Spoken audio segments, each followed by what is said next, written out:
Assalamualaikum warahmatullahi wabarakatuh. Sekali lagi bersama saya Ustaz Syahrul Azmi BCD. Kali ni kita nak sembang-sembang tentang tajuk balaghah. Orang kata tajuk balaghah ni tajuk susah, tajuk yang rumit. Jadi apa kata kita kongsikan tajuk ini, kita mudahkan, kita perjelaskan supaya lepas ni kita akan faham apa itu balaghah. Jadi apa itu balaghah dulu? Perkataan balaghah tu apa dia? Balaghah ni dari segi makna bahasa Melayunya lebih kurang bermaksud adalah sampai. Jadi balaghah ni kalau kita nak fahami ialah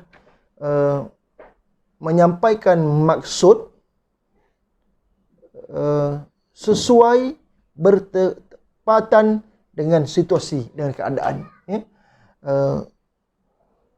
Sesuatu perkataan yang diucap ini sampai bertepatan dengan keadaan, situasi atau pendengar yang mendengar kata-kata atau ungkapan tersebut. Itulah balaghah. Sampai sesuai dengan keadaan. Kalau kita nak tambah sikit, boleh ada kesan kepada jiwa, sonok didengar, ada best dan sebagainya. Itulah balaghah. Itulah dipanggil ilmu balaghah. Jadi dalam balaghah ni, kalau orang tanya nak belajar apa balaghah ni? Balaghah ni terbagi kepada 3 cabang besar. Ni yang saya tulis dalam tulisan color warna biru, ilmu al-ma'ani. Color warna merah, ilmu al-bayan. Dan color hitam ni, ilmu al-badi'. Ni cabang ilmu balaghah. Jadi siapa belajar balaghah, dia akan belajar 3 cabang ni. Jadi ilmu ma'ani dulu. Apa yang belajar ilmu ma'ani ni? Al-ma'ani ni pun nak bermaksud makna, ilmu makna. Kita mengkaji makna. Maksudnya apa? Menyampaikan makna, maksud supaya sesuai, padan dengan keadaan, dengan pendengar.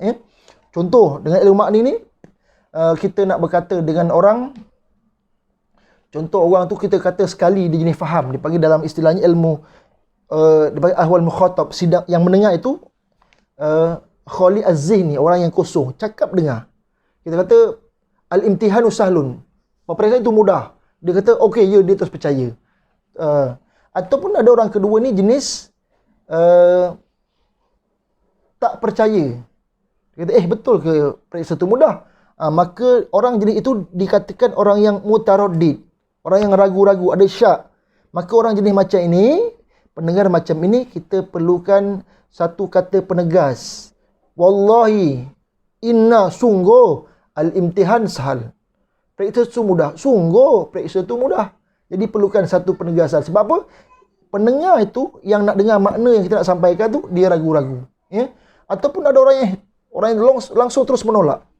Langsung menolak penyataan, makna, cerita, berita yang kita nak bagi tahu tu. Maka orang macam ni kita perlukan lebih daripada 2 kata penegas. 2 atau lebih. Contohnya, inna wallahi al-imtihana sahlun. Wallahi, sungguh periksa itu senang. Jadi, makna ni kena sampaikan, tengok. Kalau orang mudah, kita kata ayat biasa cukup. Kalau orang yang mutaraddid, kita yang ragu-ragu, kita perlukan 1 kata penegas. Orang yang mungkir, orang yang suka tolak, memang tak percaya, kita bagilah 2 atau lebih kata penegas. Jadi, kita akan belajar ilmu makni ni. Nak tahu makna ni. Juga ilmu makni ni kita akan belajar tentang usul khobari, usul insya'i. Khobari ni lah ayat penyata. Ayat yang ada kebarangkalian betul salah. Kalau kita kata tadi lah, al-imtihanu sahlun. Periksa betul, periksa itu mudah. Mungkin betul, mungkin salah. Tu al-khobari. Tetapi uslub insya'i, uslub ni ayat lah. Ungkapan. Kita bagi terjemahan yang mudah, yang jelas. Jadi uslub ni, suka saya terjemahkan kepada ayat, ayat ungkapan. Jadi al-khobari ayat penyata, al-insya'i yang bukan ayat penyata, ayat yang tak ada kebarangkalian betul salah. Jadi contoh kita tanya, kam umruka, berapa umur kamu? Jadi dalam ayat ini, dalam makna ayat ni tak ada istilah kandungan betul salah. Orang tanya, ayat tanya, tak ada betul salah, tak ada. Sebab tidak perlu kepada betul atau salah dalam ayat ni. Jadi itu al-insya'i. Yang ni kena akan belajar khaslah tajuk ini. Yang kedua al-bayan, yang warna merah ni al-bayan. Bayan ni maksudnya menerang, menjelas, ya. Jadi ilmu macam mana kita nak menjelas, kita nak terang, kita nak sampaikan makna ini dengan berbagai-bagai cara. Ilmu bayan. Macam mana nak menyampai, nak menerang, ya.